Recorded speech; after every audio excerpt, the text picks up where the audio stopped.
E aí, inevitavelmente, nessa viagem, o meu tema vai ser democracia, que é um tema sobre o qual eu já falo sempre no Brasil. E lá no Chile, como eles estão lembrando os 50 anos do golpe, o tema da democracia está muito presente. Um momento histórico. E este golpe de Estado, que completa 50 anos hoje... Eu pego o material que está nos grupos bolsonaristas. Essa mídia comunista prostituta paga para trabalhar para o governo. O bolsonarismo me tirou a minha família de mim. Ok, vamos lá.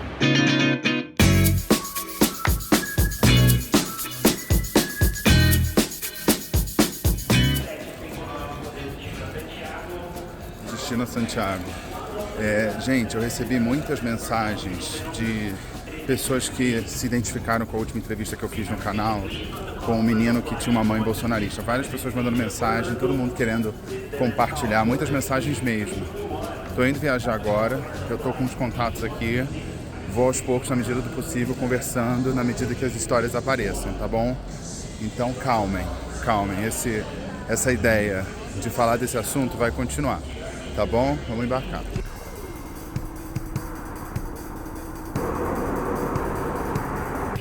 Coluna do Garrone de volta, tudo bem, gente? Onde eu tô? Eu tô no banheiro de um avião, dá pra ver, tô tentando enquadrar aqui, tô a caminho do Chile. Na minha pauta, os 50 anos do golpe que houve no Chile. Um golpe, digamos, clássico, a Força Aérea Chilena atacando o Palácio Presidencial com o presidente Salvador Allende dentro.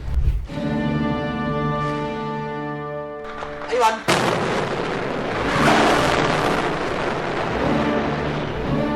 Mas esse vídeo não é um vídeo de história, é um vídeo para pensar o presente e o futuro.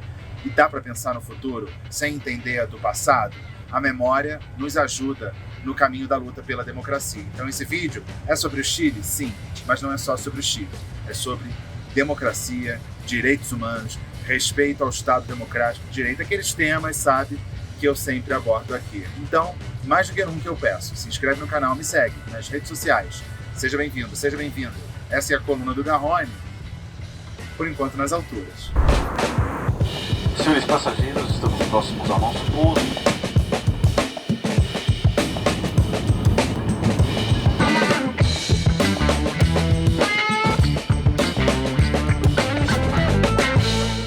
Bom dia, democracia. Olha a cara da pessoa. Hoje eu acordei, eu não sabia onde eu tava. Sabe essa sensação? Mas aí tem uma sensação de acolhimento, que é isso aqui, ó. Pão de queijo. Pão de queijo é um abraço de manhã, né? Tá começando um dia de trabalho. Olha aqui a vista do meu quarto com Cordilheira dos Andes atrás.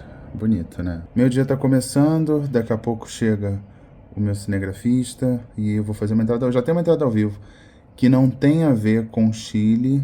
Idiosincrasia dos países, olha como é a numeração do elevador. Não segue a mesma lógica que a gente, né? Curioso.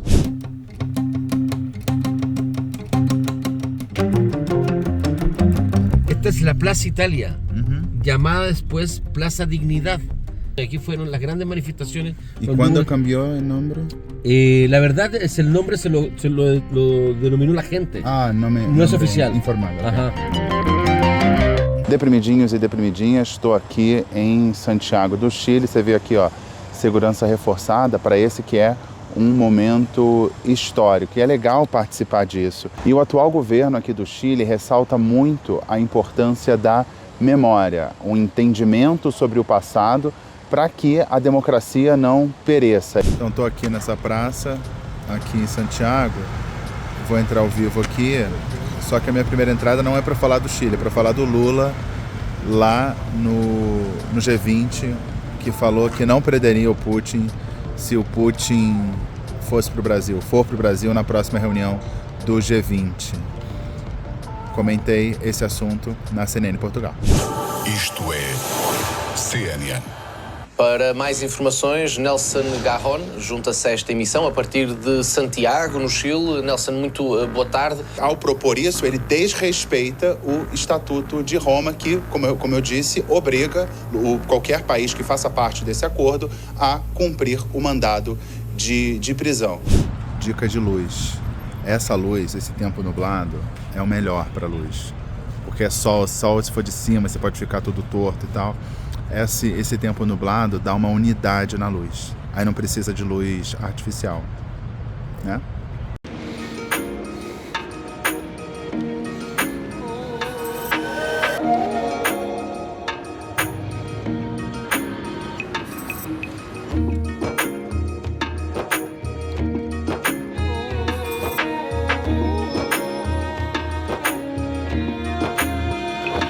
Chegando aqui a um dos palcos principais dessa história, vou parar um pouquinho aqui para conversar com vocês. Los aviones siguen atacando al Palacio de la Moneda.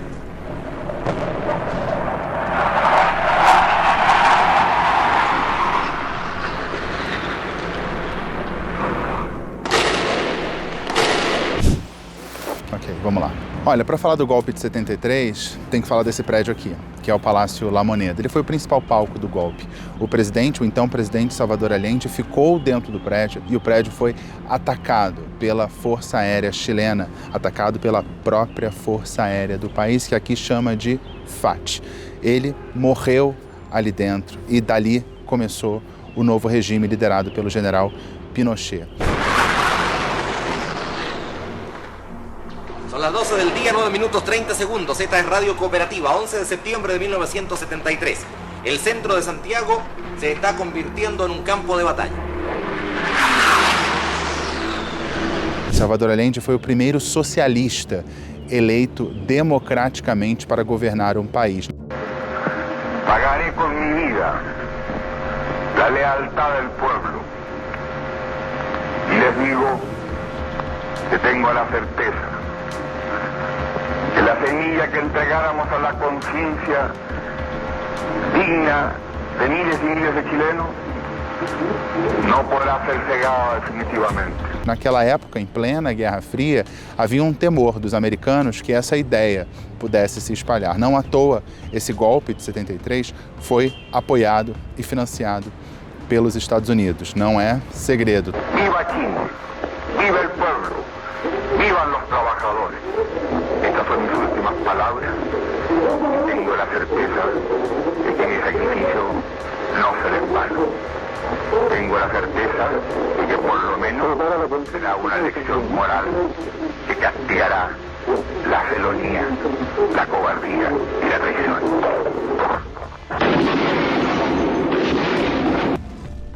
Fazia parte da intenção americana tirar o presidente socialista e pôr em seu lugar um general.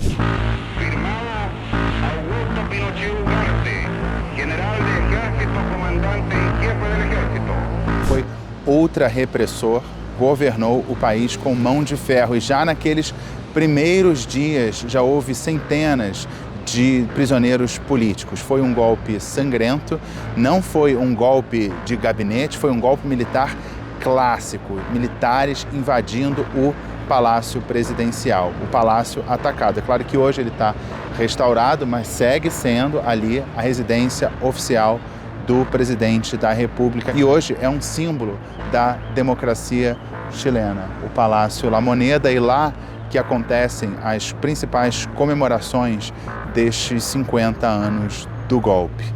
Golpe e morte do então presidente Salvador Allende.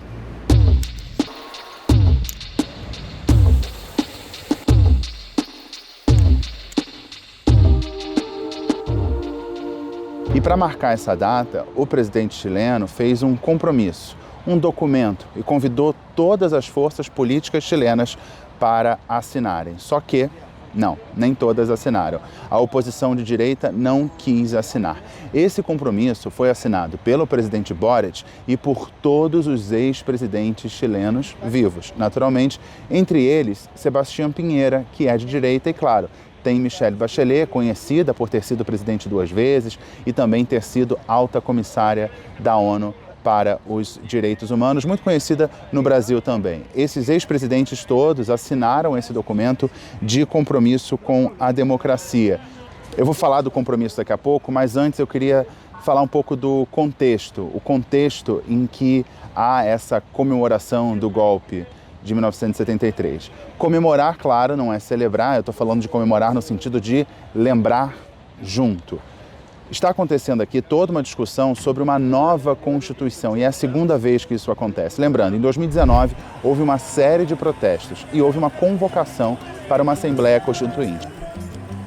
Foi convocada uma Assembleia Constituinte, foram eleitos os constituintes, mas esse projeto de Constituição foi rejeitado pela população. E aí houve uma nova convocação de Assembleia Constituinte, com uma mudança nesse momento. O presidente Boric já estava no poder. E como ficou a composição dessa Assembleia Constituinte? Bem, a oposição de direita, de extrema direita, teve mais votos. A proposta da Constituição de 2022 foi rejeitada por 62% dos eleitores chilenos. E ela era bastante progressista. Essa proposta que foi rejeitada previa um Estado plurinacional, lembrando aí a importância dos povos indígenas, previa ali uma autonomia dos povos indígenas e também uma democracia paritária, ou seja, 50% dos cargos públicos seriam ali para cada sexo e deixava claro o compromisso do Estado com a interrupção voluntária da gravidez, deixando muito claro que o aborto seria legal. Não passou. Foi convocada uma nova Assembleia Constituinte, agora com a extrema-direita, direita, com mais destaque, e está aqui no meio dessa discussão. Enquanto o Chile lembra os 50 anos do golpe, tem uma Assembleia Constituinte reunida, redigindo essa nova Constituição. Em dezembro, vai haver uma nova votação e os chilenos vão ter que responder: você é a favor ou contra o texto da nova Constituição? É isso que vai estar na cédula. O presidente Boric disse que essa será a última tentativa. Se não passar, vai ficar mesmo com a Constituição de 1980. E por enquanto, pelo que a gente vê, na última sondagem que eu vi, a última pesquisa que saiu aqui, mostra que mais da metade dos chilenos não estaria a favor, votaria contra a Constituição. Preferem, inclusive, a Constituição antiga, essa que está valendo. Para vocês verem, a situação é complexa. O presidente Boric já chamou a situação de elétrica e a ex-presidente Michelle Bachelet já chamou o ambiente de tóxico. E lembrou que há 10 anos, aqui no Chile, havia um consenso do que fosse democracia. Hoje, esse consenso parece que não existe. Então tem aqui o compromisso pela democracia. Deixa eu passar o... Se lembra lá na eleição de 22 no Brasil, quando houve aquele ato, aquela carta pela democracia? Parece que houve algo semelhante aqui, que é o compromisso pela democracia sempre. A ideia é não relativizar o que aconteceu aqui em 73. O presidente Gabriel Boric nem estava vivo naquela época. A oposição, como eu disse, não aceitou assinar esse compromisso. Um senador da oposição disse que se recusou a assinar por um motivo, porque ele diz que não haveria Pinochet se não tivesse Allende. Nesse caso, não tratando Allende só como vítima de um golpe, mas alguém que, de certa forma, teria estimulado o golpe.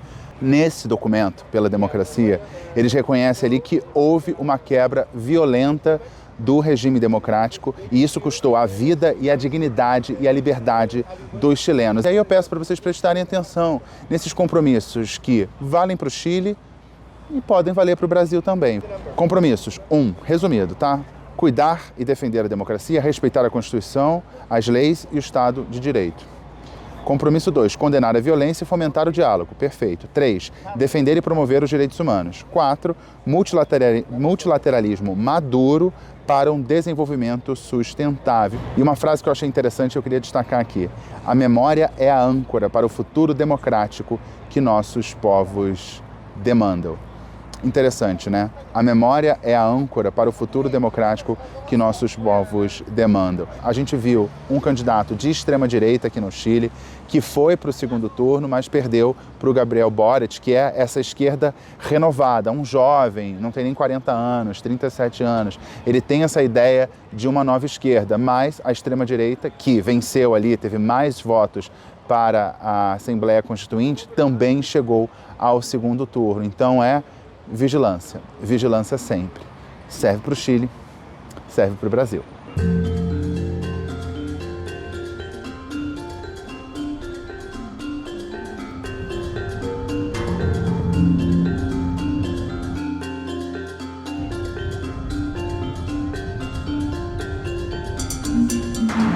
E eu tento, estou aqui pronto, ó, preparado para fazer mais uma entrada ao vivo.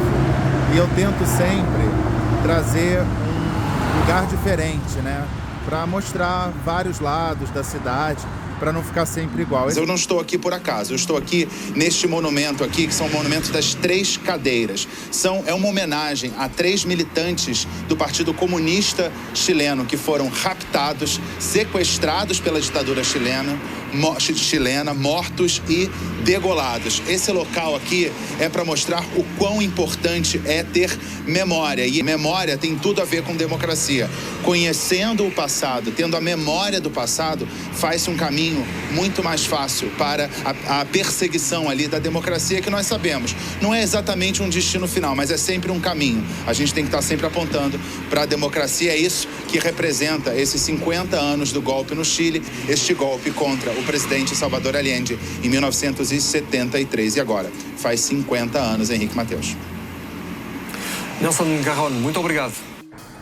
Gente, estou aqui esperando para fazer mais um vídeo e olha aqui, ó. Olha que coisa mais linda, gente.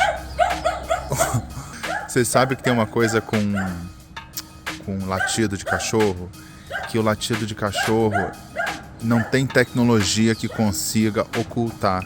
Ele tem uma frequência que pega em todos os microfones. Então é torcer para o cachorro não ficar latindo enquanto eu estou falando. Vamos ver. Mais tarde tem um jantar oferecido pelo presidente Gabriel Boric, claro, num contexto dessas cerimônias que lembram os 50 anos do golpe que pôs fim à democracia chilena e instaurou uma ditadura militar do general Augusto Pinochet. Outro assunto do dia é a questão do Marrocos, mais de 2.000 mortos. Qual é a sua orientação, a medida, assistência para os cidadãos portugueses? Bom, em primeiro lugar, reafirmar, como já desde a primeira hora fiz, o nosso pesar. Muito bem. Essas aí foram as palavras do primeiro-ministro Antônio Costa. Ele falou sobre assuntos internos e também agora, no fim, falou da situação do Marrocos, que é o principal assunto, mais de 2.000 mortos. Então essas foram palavras do primeiro-ministro Antônio Costa aqui, direto de Santiago, na Embaixada de Portugal, na capital chilena.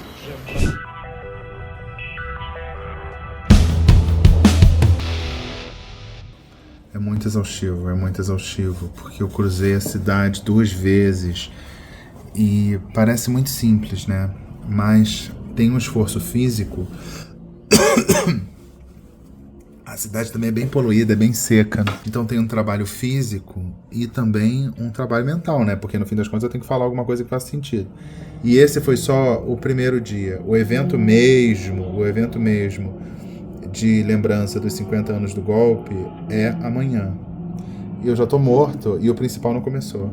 Então, hoje eu vou tentar dormir cedinho, ficar quietinho aqui, para ter forças, porque amanhã eu saio do hotel 6h30. Para sair às 6h30, que horas eu tenho que acordar? Para me aprontar, tudo mais, E agora eu vou dormir? Não, agora eu vou carregar a bateria. É um processo que demora, porque quando é, enfim, tá só começando. Bom dia, democracia. Na verdade, é noite, não, mas é dia. Quase 7 da manhã, uma chuva horrorosa. Eu botei minha capa aqui. Esse aqui é o Palácio La Moneda, onde vai ter a cerimônia do 11 de setembro, 50 anos do golpe.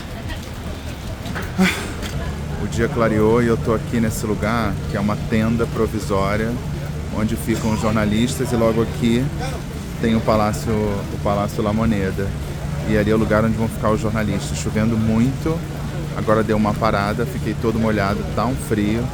e vai começar a cobertura. Vai ser um dia cheio, tem autoridades internacionais e tudo mais. Vocês sabem que eu adoro cachorro, né? Mas não pode falar com o cachorrinho, porque é o cachorro que está trabalhando. Mas não dá vontade de falar com o labrador? Ai, gente. Olha que fofo. Muito fofo, né?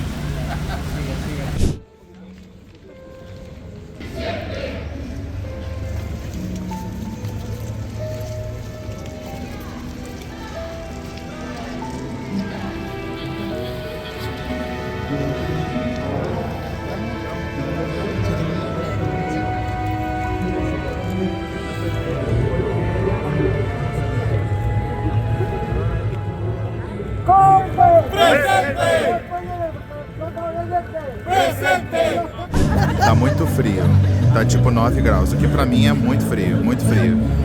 Só que eu fico tremendo. Mas na hora de entrar ao vivo, parece que eu esqueço de tudo e paro de tremer. Para estas cerimónias em Santiago, no Chile, está o Nelson Garron, nosso enviado especial. Nelson, muito boa tarde. Muito boa tarde, Nelson. Começo por perguntar quais os eventos que estão preparados para assinalar os 50 anos do golpe de Estado no Chile. Muito boa tarde, Pedro Felipe e Andréa. Tem um palco aqui do meu lado, estão fazendo os últimos testes e aqui será feita uma cerimônia. Este golpe de Estado, que completa 50 anos, hoje é algo que é muito marcante na história do Chile. Não dá para pensar em Chile sem pensar nesse golpe. Tem aqui um doguinho, gente. Não está preocupado com a democracia, está só preocupado em ficar longe da chuva, né?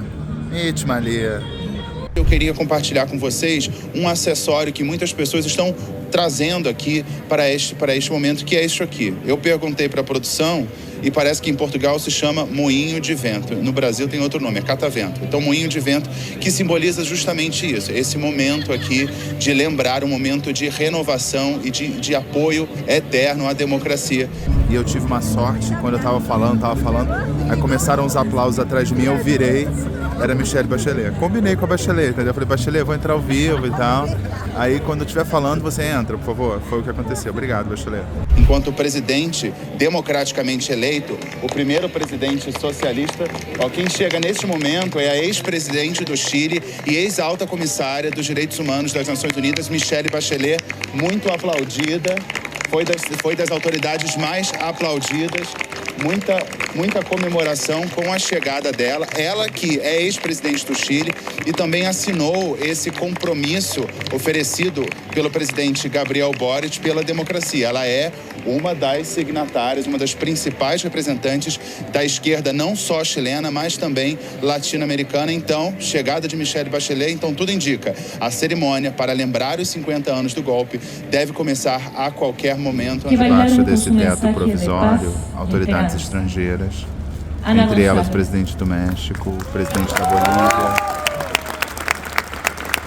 Senhora Michelle Bachelet Chiqueria.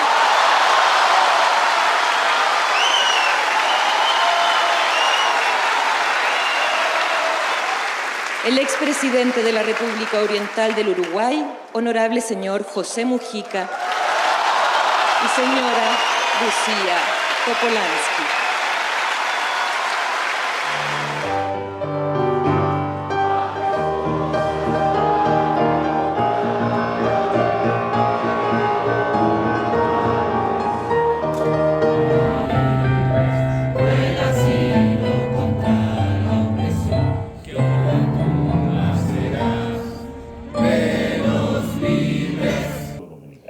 E um ponto que eu queria destacar para a gente comparar com o Brasil é que aqui no Chile e também na Argentina a gente vê grupos de parentes de desaparecidos e de mortos durante a ditadura, pessoas muito ativas e muito respeitadas. As mães da Praça de Maio na Argentina, por exemplo, têm um destaque muito grande nessa cerimônia. Darnos las manos, juntarnos Latinoamérica para que nunca más vuelva a pasar. Nunca más, esa es la palabra. Muchas gracias, muchas gracias. Gracias.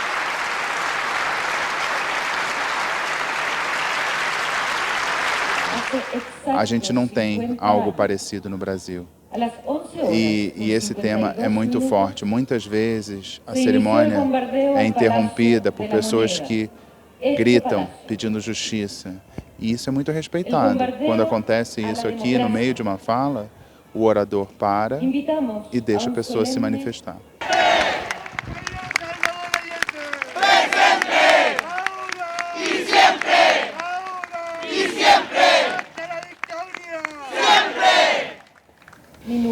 Porque é algo muito emocional. Nesse minuto agora, vai se fazer um minuto de silêncio.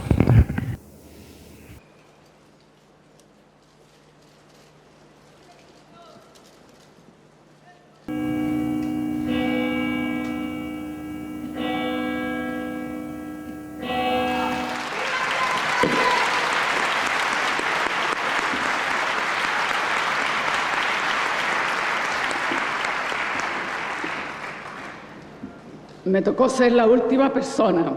Ela estava dentro do palácio, então ela é tratada não só como filha do ex-presidente Salvador Allende, mas como sobrevivente do ataque ao Palácio La Moneda. Então, depois do discurso emocionante da filha do Salvador Allende, agora vem o discurso do atual presidente do Chile, o Gabriel Boric. Que es sin duda un punto de inflexión en nuestra historia. Boric, amigo, el pueblo está contigo. Boric. As pessoas cantando Boric, amigo, o povo está contigo. Democracia hoy y siempre. Muchas gracias.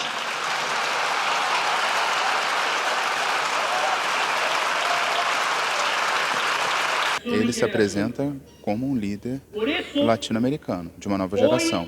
Ele tem menos de 40 anos e, quem sabe, a gente ficar de olho, pode substituir aqueles mais veteranos, como o Pepe Mujica, a Michelle Bachelet aqui do Chile e até Lula.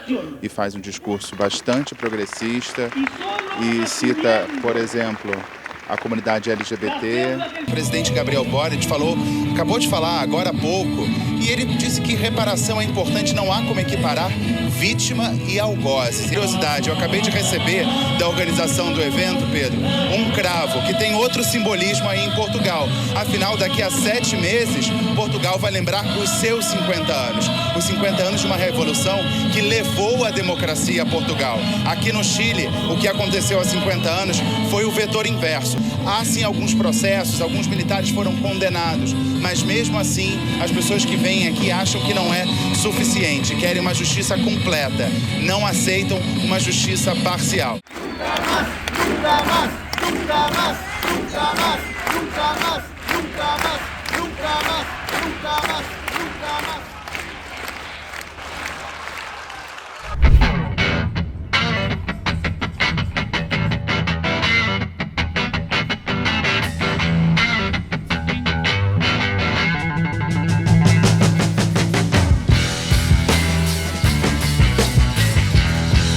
Gente, já estou voltando, mas antes eu queria convidar vocês para assistir uma entrevista que eu fiz aqui em Santiago com uma professora imersa numa família bolsonarista. Ela contou como é que é a situação dela, uma relação difícil, principalmente com o pai. Olha aí. E aí eu já decidi que eu tenho que falar pouco, porque ela tem um domínio da palavra e um entendimento sobre a complexidade desse assunto que eu não vou precisar falar nada. E a gente combinou, como ela se diz, uma feminista orgulhosa, eu combinei jocosamente de chamá-la de feminazi. Mas vocês sabem que é brincadeira, porque aqui acho que feminismo é uma questão de caráter. Se você não é feminista, ou você não sabe o que é feminismo, ou você é mau caráter mesmo. Então, muito boa noite. Eu estou aqui no quarto, improvisei aqui um estúdio rapidinho para conversar. Muito boa noite. Vou te chamar de feminazi, tá? Boa noite, Garrone. À vontade, meu codinome combinou bem. Como você se definiria, tanto pessoalmente quanto no espectro político? Fala pra mim. Eu me defino como uma mulher preta, feminista, progressista, tudo que o bolsonarismo odeia, né? E ainda por cima é educadora, né? Trabalha na educação e acusada muitas vezes de ser doutrinadora. Nossa, queria que você descrevesse quem são os seus parentes, principalmente, que eu sei que há ali alguns, vamos usar um eufemismo, alguns constrangimentos ao longo desses últimos anos, né? Sim, a minha família é uma família bem grande, né? Sempre teve muito prazer de se reunir, de se juntar. Quando está muito distante, a gente não tem a dimensão, né? É muito fácil a gente desumanizar. Você fala muito disso na sua coluna, né? No meu caso, as pessoas são muito próximas, né? E a minha família, quase na sua totalidade, é bolsonarista, né? O meu pai, a gente sempre foi muito próximo, ele é militar, né, reformado, e, para além disso, todos são evangélicos. E aí, chega 2018. Em 2018, muda uma chave, né? Todo mundo passou a gostar de política, todo mundo passou a entender política, a autoridade é o pastor, não é o intelectual, não é o parente, não é o professor. Foi de repente, mas foi a partir de 2018. E depois que entrou, não saiu mais. Você continua nos grupos da família? Eu não consegui mais ficar nos grupos de família, né? Como eu sempre fui uma pessoa muito dialógica, né? Até por conta da formação mesmo, né? De trabalhar com educação, então, né? É o imperativo para mim. E no começo, quando eles compartilhavam aqueles links com coisas mentirosas, eu respirava fundo, ia lá no Google, pegava o link e dizia, gente, isso não é verdade. Aí Pedagogicamente. E aí eu falava, gente, mas pensa, é muito absurdo. Quando for muito absurdo, desconfiem. Nada adiantava. Desgastou muito a nossa relação. Eu tive que excluir pessoas da minha família, meu irmão, minhas cunhadas, primos. Excluí essas pessoas do meu Facebook, e até hoje elas não estão. Nossa. A gente não se segue nas redes, né? E nos grupos de família também foi ficando insustentável. Por quê? Eles sabiam, eu sendo a única esquerdista, né, do grupo, então eles colocavam ali piadas, as fake news, e eles tinham a validação da maioria. Eu era a abortista, a feminista, a feminazi, né? E você passou por uma experiência durante a pandemia que você ficou confinada, como todos nós, mas ficou confinada com negacionistas. Sim, fiquei meses lá. As notícias vinham, todo aquele negacionismo do presidente. A gente ia tentando comentar, até para que o meu pai pudesse se preservar também, se cuidar, é uma pessoa idosa. Eu comecei a perceber que meu pai estava muito no WhatsApp, até hoje, né? O meu pai, ele era um avô que brincava com os netos, soltava pipa, peão, bola de gude, e agora não mais, ele só fica no WhatsApp, né? E era ali que ele estava consumindo todas essas coisas. E um dia a gente começou ali uma discussão, né? E quando ele percebeu que ele não tinha mais argumento, ele falou assim para mim, olha, eu lamento muito que você tenha se tornado isso, uma esquerdista. E aquilo para mim foi um choque. Um pai que sempre teve muito orgulho de mim, que sempre gostou de me exibir para todo mundo, isso aqui é minha filha, né? E ele dizer com pesar, com desprezo, o quanto que ele lamentava ter uma filha como eu falei para ele, pai, o senhor pegou tudo que eu sou e reduziu a um detalhe por causa do bolsonarismo. A sensação que eu tenho em relação ao bolsonarismo é que o bolsonarismo me tirou a minha família de mim. Só o fato de você não ser bolsonarista, que você também traz muito isso na coluna, e eu vejo muito isso. Você não é bolsonarista, você é petista, acabou. É como se o mundo fosse binário, né? A gente vê o cerco se fechando sobre a família Bolsonaro. Tem agora a delação confirmada do Mauro Cid, que era um bolsonarista, né?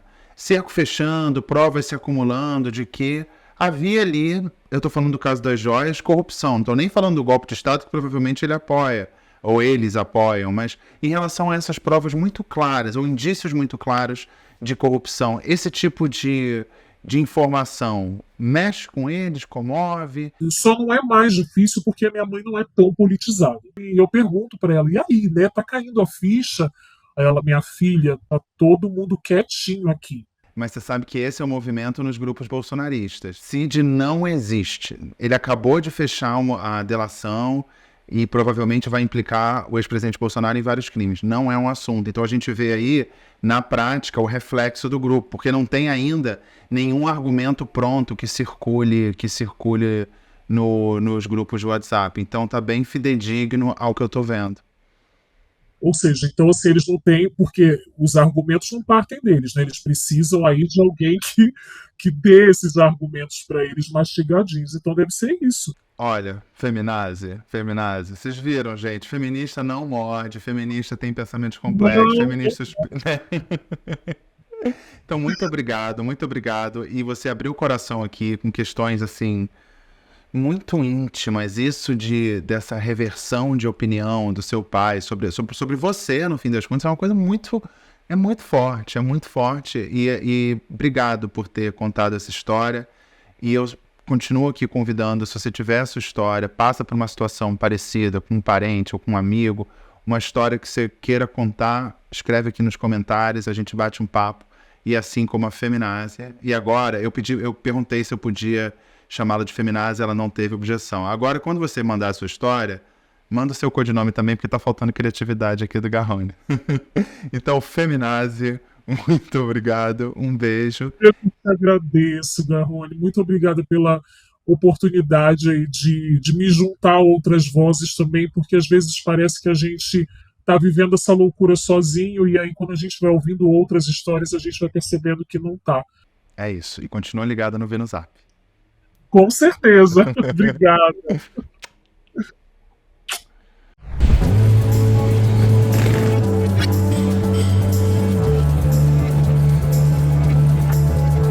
Gostaram da entrevista? Difícil, né? Muitas pessoas se abrem, né? Gostam de compartilhar, porque eu acho que de alguma forma se sentem que não estão sozinhas. Eu sigo recebendo mensagens de pessoas contando a situação pela qual estão passando. E claro, eu não esqueci, tem o quadro Venuzap. Fiz um quadro Venuzap agora, no quarto do hotel.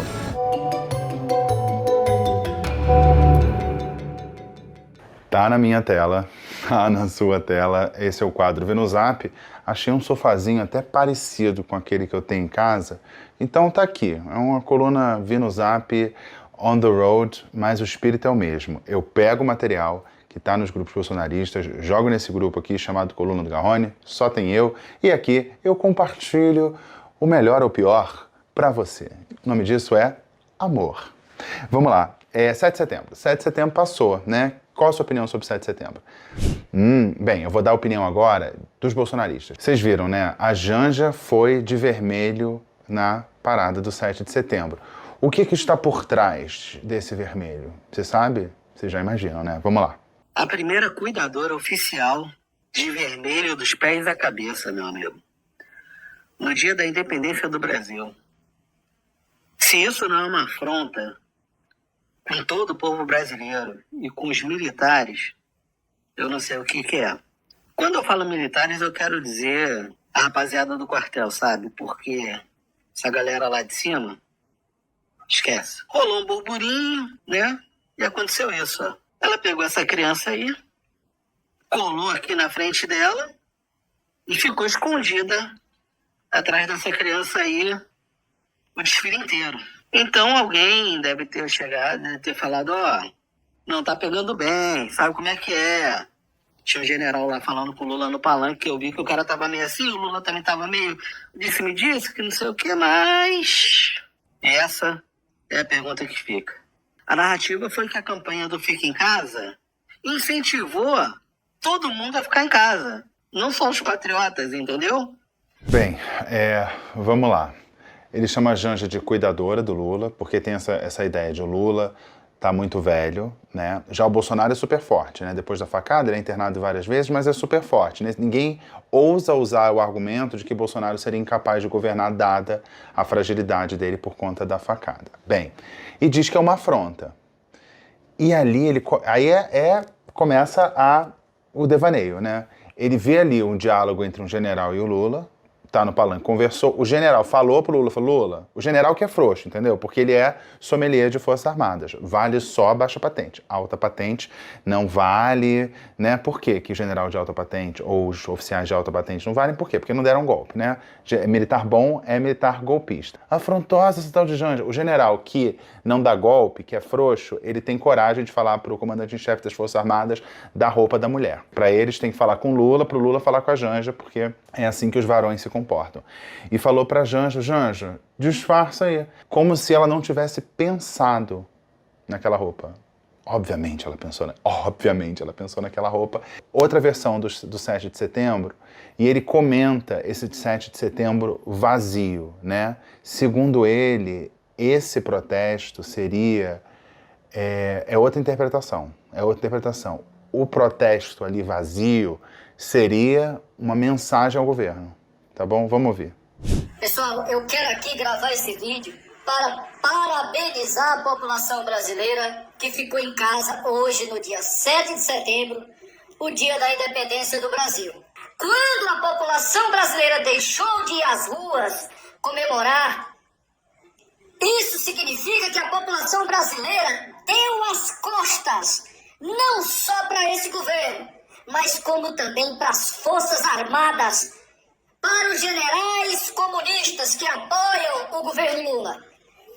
A população brasileira hoje fez uma manifestação maior do que a do dia 8. Porque hoje eles se manifestaram contra esse governo e contra as Forças Armadas. Cadê os 60 milhões de eleitores que votaram na esquerda? As pessoas estão inconformadas com o que está acontecendo nesse país. Como é que a imprensa brasileira, daqui para frente, essa mídia comprada, essa mídia comunista, que se assemelha a uma meretriz, a uma prostituta, porque é paga para trabalhar para o governo, vai lustrar a imagem desse governo daqui para frente. Cadê a Daniela Mercury? Cadê o José de Abreu? Cadê esses caras, essas senhoras que fizeram L e que, se o Brasil hoje está numa pior, eles são culpados intelectuais porque fizeram campanha para ele. Seus artistas de merda que não valem nada, vocês que pervertem a juventude brasileira, vocês que não têm futuro e nem querem que as nossas crianças, os nossos jovens, os nossos filhos tenham futuro. O Brasil renasce. Volta auditável e fora esses bandidos que chamou o povo brasileiro de mané. As universidades federais estão sendo pinchadas por maconheiro. Vocês vão devolver também as nossas universidades, viu? O Brasil acordou, o Brasil verde e amarelo, não, o Brasil nunca será vermelho. Ditadura comunista aqui não, Venezuela e Cuba aqui no Brasil não. E que o Criador nos abençoe. E que o Criador nos abençoe, né? E joga ali no meio, ainda tem uma coisa do voto impresso, gente, não desistiram ainda do voto impresso. E aí tem outra interpretação. O outro bolsonarista falava que tudo estava vazio, que a esquerda estava dizendo que isso era sucesso, resultado da campanha do Fica em Casa. Esse aqui tem outra versão porque as ruas estavam vazias. Porque não é só que a população aderiu à campanha do Fica em Casa, é alguma coisa ativa, é um protesto, a ausência é um protesto contra o presidente Lula, contra as Forças Armadas, contra os generais comunistas. O general comunista é aquele que não é golpista, aí fala, os generais que apoiam o governo Lula. Como se general tivesse que apoiar governo ou não, né? General não tem que apoiar governo, general tem que trabalhar. Essa ausência é porque as pessoas estão inconformadas. Chama a mídia de comunista e prostituta, por quê? Por que ela é prostituta, meretriz? Porque ela trabalha para ganhar dinheiro do governo. É só a prostituta que trabalha para ganhar dinheiro, gente? E qual o problema da prostituta, né? Problema nenhum. Como a pessoa está fechada nessa bolha, só consegue pensar de um jeito, ela acha que apoio de governo se mede pelo número de pessoas na rua no 7 de setembro.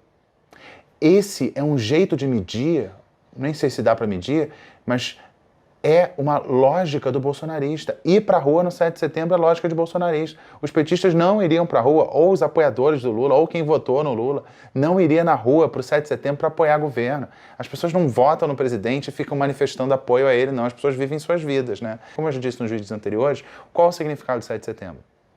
É um feriado. E também aquela lógica, né?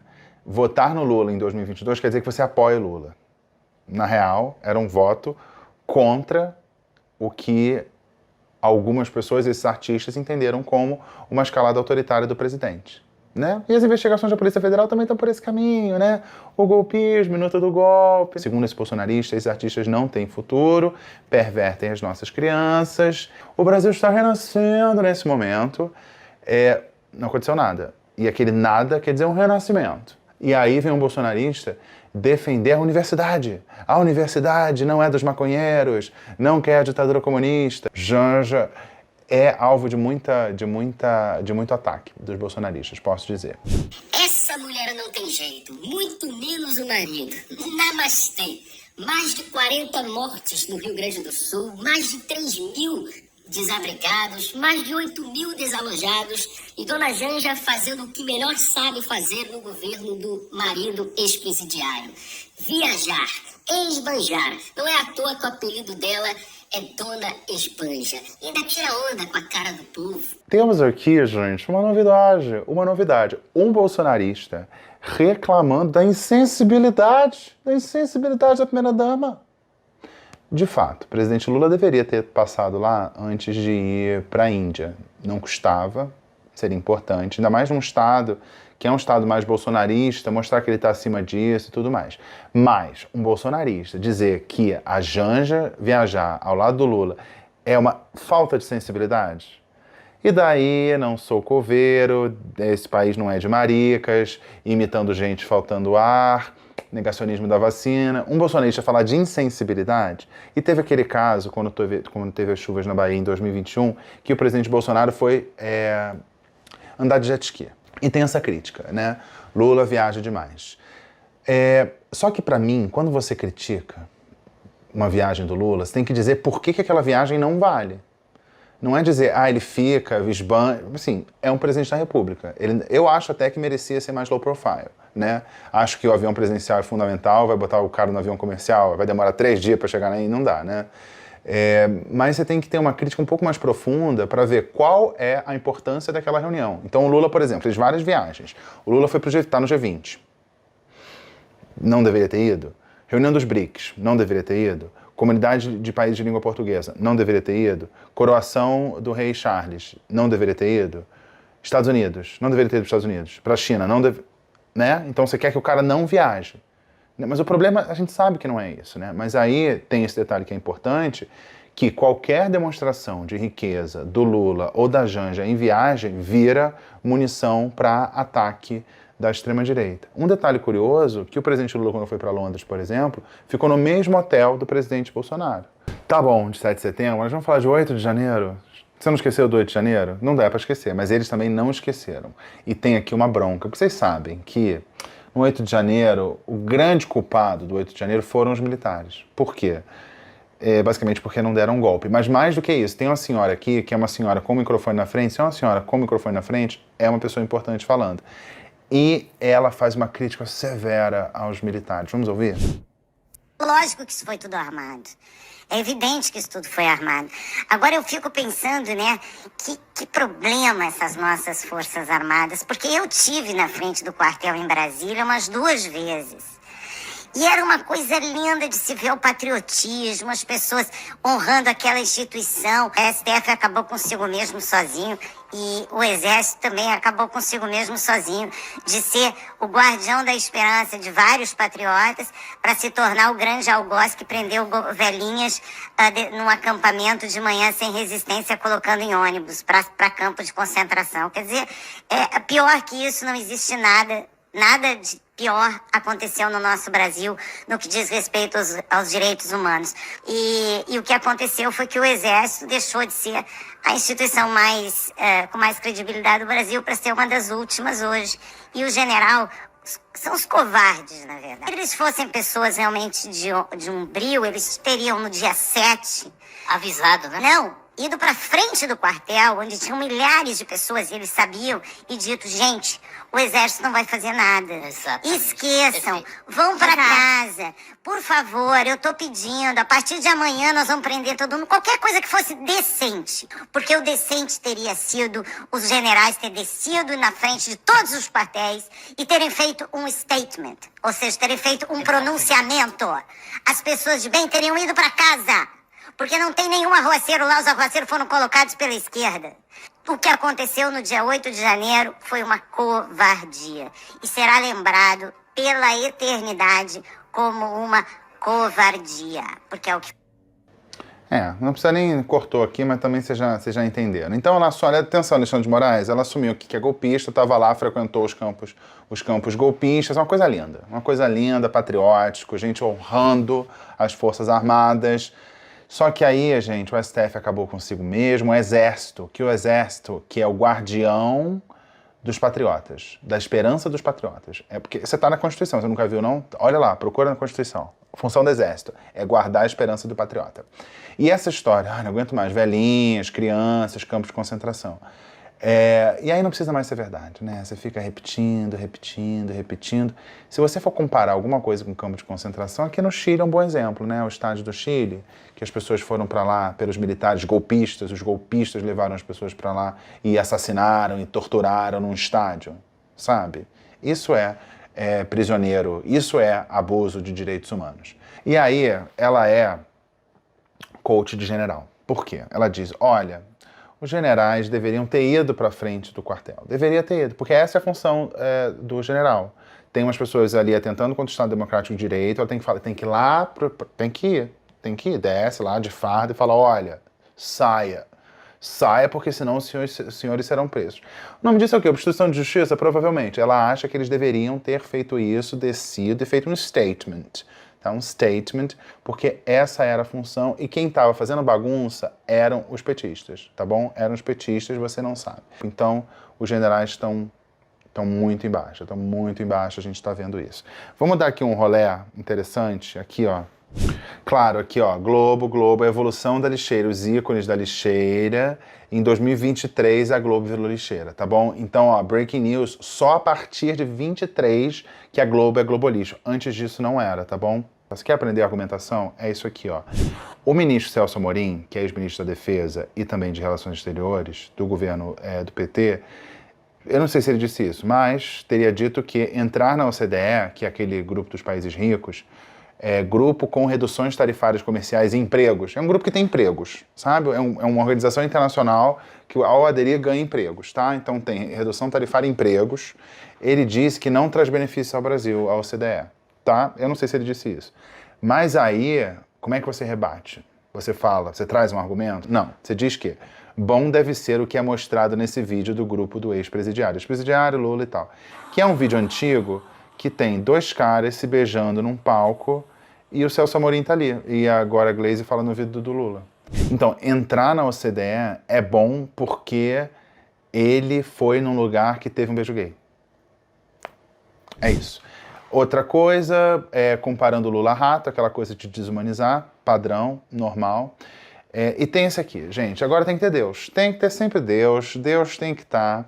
E os bolsonaristas resgataram um negócio. Você lembra da corrente? Eu sou da corrente do tempo analógico. Mas tinha corrente de e-mail, agora tem umas correntes no WhatsApp bolsonarista que põe um pouquinho de Deus, um pouquinho de pensamento mágico. E você, ó, você vai ter que repassar. Você tem que repassar esse vídeo. Se você não repassar... Ih, menina. Olha só. 95% das pessoas só vai ouvir essa mensagem e deixar de lado em seus telefones. Mas eu creio que você está entre os 5% que vai ouvir e enviar a seus amigos. Pai nosso que estás no céu, santificado seja o vosso nome. Um ex-presidente argentino ouviu esta mensagem e chamou de lixo eletrônico. 8 dias depois, seu filho faleceu. João recebeu esta mensagem imediatamente e enviou as cópias. Sua surpresa, ganhou na loteria. Alberto recebeu esta mensagem, deu à sua secretária para fazer cópias, mas ela esqueceu de enviá-las. Ela perdeu o emprego e ele perdeu a família. Esta mensagem é milagrosa e sagrada. Não esqueça de enviá-la para 18 contatos seus. E a mensagem que você tem que encaminhar é basicamente um trecho do Pai Nosso. Se você não encaminhar um trecho do Pai Nosso, vai acontecer uma coisa horrorosa. Então, o que nós aprendemos? Segundo ele, 95% das pessoas só vai ouvir e vai deixar de lado essa mensagem, uma mensagem profunda. 5% foi o caso de vocês ouviram até o final, esse meio Pai Nosso. E aí, aí provas, aí é ciência, gente, é ciência pura, você não tem como discordar. Um ex-presidente argentino chamou essa mensagem, meio Pai Nosso, de lixo eletrônico, e o filho morreu. Se ele chamou, um presidente argentino, né? Chamou de lixo e um filho morreu. O João, deve ser o Juan, mas o João recebeu, enviou e ganhou na loteria. Então, ó menina, ó, deprimidinha, repassa essa mensagem porque você ganhou na loteria. E o Alberto fez cópias dessa mensagem, mas a secretária não enviou. Agora, que cópia dessa mensagem? Cópia do vídeo? Não passou, ele perdeu o emprego, ela perdeu o emprego e ele perdeu a família, tá bom? Então, se lembra aquele negócio do chinelo? Se o chinelo ficar virado, sua mãe morre, é quase isso. Tem que passar para 18 contatos, né? Você sabe por que 18, né? Porque 18 é 1 mais 8 dá 9. O que isso quer dizer?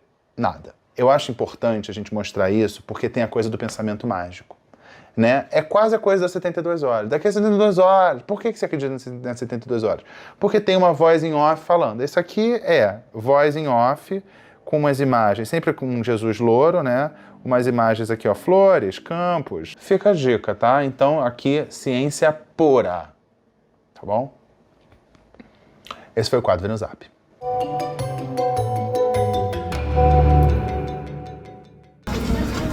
Então, gente, espero que vocês tenham gostado do Vênus Zap. Estou aqui na fila, esperando para embarcar. Você que está interessado em saber um pouco mais sobre essa história do golpe do Chile, eu vou sugerir um documentário que tem na Netflix, que é sobre um cantor que foi muito famoso aqui no Chile, e ele foi um dos presos. Logo depois do golpe de 11 de setembro, ele foi levado para o Estádio Nacional. Ele é um exemplo, Vítor Jara. Tudo pronto para terminar essa viagem, só falta encaminhar para a Colônia do Francisco.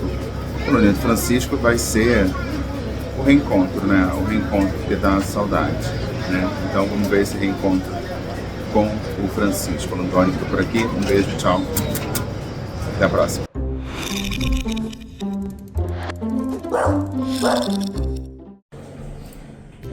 Aquele momento do reencontro, vamos lá. Cadê ele? Olha quem tá ali. Olha quem tá ali. Hein? Olha quem tá aqui. Olha quem tá aqui. Olha. Olha ele. É o Francisco José, gente. Tudo bem, Franciscoide? Como é que você tá? Hein? Como é que você tá, Franciscoide? Que lindo! Que lindo que ele tá, gente. Tá mais bonito? Você conseguiu ficar mais bonito, Francisco? Como é que consegue? Qual é o seu segredo de beleza? Hein, bonitão? Que lindão! Que lindão que eu sou, gente. Ó. Lindão, lindão. Ei, bonito. Muito bonito. Obrigado pela recepção, Francisco. Deixa você descansando aí. Deve estar muito cansado, né? Lindo, lindo, lindo, lindo, lindo. Ei, bonitão. E ó, sempre a gente tá aqui à entrada do restaurante. E tem o doguinho aqui, gente. Tipo assim, pleno, tem a música, tem o barulho, mas tá vindo um calorzinho ali de dentro. Aí tá o doguinho. Fofo, né?